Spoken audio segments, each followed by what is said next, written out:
I'm really excited for the season. It's been, I think this is the first year, going on year 4, where I feel like we're really culturally in a really positive place. This is the first time that every player that's here in our program has been coached by only our staff, and I think that that's really helpful. Just to have continuity and stability, have them believe in the same things that you're preaching day in and day out over the course of 4 years now. And, we have 2 all-league players returning. Sienna Durr, who's a sophomore, was returning Rookie of the Year, and Janiyah Clemens was an honorable mention all-league player last year. And I think that they're both going to do a really nice job for us in terms of leadership and just floor leadership, too.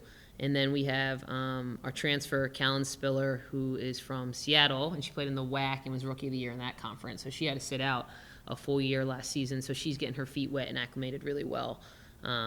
And then we have 3 first-year student athletes that I think are going to make a big splash for us. So it's exciting. Every year you hope that you get more talent and you get players that are going to contribute and people that want to make an impact. But we're looking forward to getting after next week and starting with Albany. Well, it's atypical to expect freshmen to come in with a sort of confidence and, just like a way about them that they feel like more at ease. And I think the 3 of them have a nice mix of athleticism and versatility that just kind of they just belong right away. But I think also there's a sense of them they want to be great, but they also have played at a very high level. So this is, I would say, our first class that's played from top to bottom on the highest level of both club and high school basketball. Whether it was in both sectors, for instance, Carly Rivera, our point guard, she's played at a really high level in both of those places. Abby Shue, she's a wing for us, 6-foot wing. She's played on a really high. She played on the Nike circuit for AAU. And then Caitlin Davis, she played at a decently high level on both, but she's just a special sort of player that I think you're going to see a lot of great things from this season. Well, she's a unique player because she plays with a lot of joy. I sort of equate her. I've been recruiting Caitlin for a very long time, and when I was an assistant at the previous school I was working at, and now so I've built up a relationship with her that I think there's a lot of trust and respect both ways with her and her family. And Caitlin's been special from like day one. She's always had an athleticism that was extremely elite, and she plays, like I said, with a lot of joy. To me, she reminds me of like watching Magic Johnson play, and not that she's Magic Johnson right now, by no means, but I think that you're going to see a lot of excitement and flair to her game, and when she plays instinctually, she's really special. There's going to be some processing moments for her, for sure, just like any first year, but we're looking forward to just having her go out there and play and try to make everybody around her better.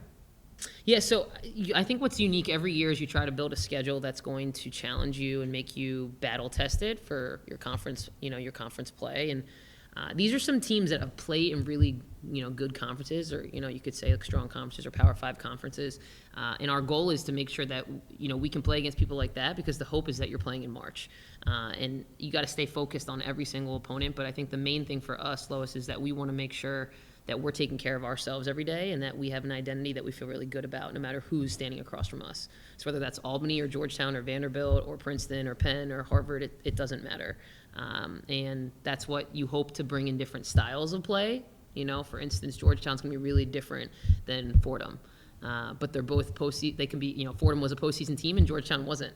So to me, it's, every year you try to really set up your schedule in your non-conference to make sure that, again, like I said, you're battle tested, you're seeing a variety of different kinds of skills and talents, and that you can really prepare your team the right way. Yeah, absolutely. Yeah, it feels great, honestly. I feel very excited to approach, as every season. I mean, I love basketball. I really do, and I love this place. I love Columbia. I'm an alum. So to come back here and be able to do this and really empower these young women to do things that have never been done before here, I think that's always the thing that drives me. But for this season in particular, I'm just trying to stay focused on the process as much as possible and not get too far ahead of like, oh, this is where we should be.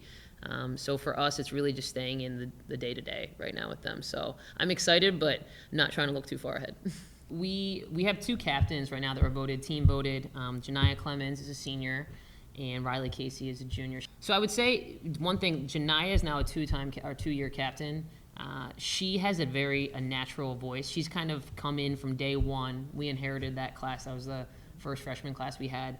and just really bought in right away. And I think that she's a reflection of how we wanted this program to grow, and she's just in sync with what our staff has been saying. So I think she feels naturally a little bit more empowered, right, to have a voice. And the main thing that we've been talking to them about is just shifting from a coach-led team to a player-led team this year. And we're trying to let them figure things out, amongst themselves, and also challenge each other, but bring each other along at the same time. So I would say that she's probably the most naturally inclined to speak up, especially when the team needs her. But, we're trying to put players that, maybe they're sidelined with a small injury, and they're coaching their teams now. So Riley Casey and Andrea McCormick, both juniors, that they're both running huddles right now. And our young point guards, it's like, okay, this is a time where you need to be saying this, or, hey, I'm going to have you draw up a play right now so that your teammates can trust you. That way we don't have bench eyes. We talk about bench eyes. We don't want people constantly looking over to say, oh, Coach, what did I do right or wrong? Or do I have your approval? And so I think we're in a good place right now where there's a little bit more where Janiyah and Riley, like they can do a lot of the talking, but in moments where anybody can learn, we're trying to have them understand. It's about just being right and 100% in that direction versus hesitation, uncertainty, and just go after it. Even if you're wrong, go after it. So defense, yeah, that's a good question. We've paid a lot of attention, just sort of digging into the data that we've accrued now over 3 years. And I think too, when you're a really young team, last year we started 3, sometimes 4 first-year students at a time. We knew there were going to be a lot of holes, and the main goal last year on the defensive side of the ball was to establish an identity that they felt comfortable with.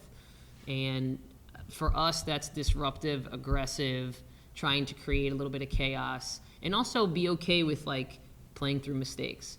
I think a year now later, where we have the majority of the heavy minute getters that have returned, there's a sense of that identity being carried over, and it's easier to just instill that when you have 5 new players step on the court. We have a transfer, like I said, that's live now, a first year that did not play last year due to a season-ending injury, and then the 3 first-year students right now.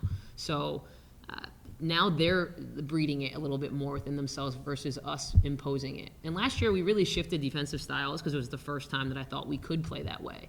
We had to play really protective and I guess, for lack of a better word, a little bit more passive in the past because of the bodies and the talent that we had. So it was a big shift for us last year, and I think we ate some early games probably because of that. But at the end of the day, I thought we really grew in some great ways, and the goal is to really fine-tune those things now so we can be a powerhouse defensively, because ultimately that's what's going to lead us to being able to play fast. Mm-hmm. Well, I would say the one thing we just touched on too was just leadership in terms of, there's so many more people that are willing to they want to do what's right for the program and the team versus, am I going to be wrong or do I want to stand out? We just have more voices and more people that, want to be really good here. And so I think that's huge, number one. Number two, we have more depth. Last year it was really, sometimes it was hard. You would look down the bench and it was like, well, she hasn't played a lot yet. And that's another first year. So it was, I think for us, it was just having them understand, it's okay to be young, but being a year older does really help. And now we have 5 other bodies that, really kind of are ready to play too. So our depth is another thing. And then, 3, I think they understand and embrace this identity that I've talked about, where they understand that defense leads to offense. They understand that we want to put points up on the board and create more possessions. We want to be aggressive in most things that we do, but we're working really hard. It's just the working smart that we have to really lock into. So I would say those are the 3 things I'm most proud of with this group. And 2, it's like I said, we want it to be their team. It's not my team, it's their team. So for us, when we talk about goal setting, we do it in a variety of ways, and we do it individually, we do it early, we do it every week, we do it. So there's a lot of different things we try to talk about. As a program, what we really want is for the main goal is to focus on us and not the people that are standing across from us in a different jersey. I think if we can handle our business every day, we're going to get wherever we want to go. And yes, the goal here and why I came back to coach here is we want to be playing in March. There's no doubt about that. Absolutely 100%. Do I think that's an easy task? No. I think there's a lot of challenges that come along the way, but I think this is the first year where our team has actually bought into the process more versus just the outcome and the results. So if we can be locked into that every day and not just being the result or scoring as many points or getting this many. It's just, no, let's make sure our principles are solid. So I would say that's the major shift in goal setting for us this year.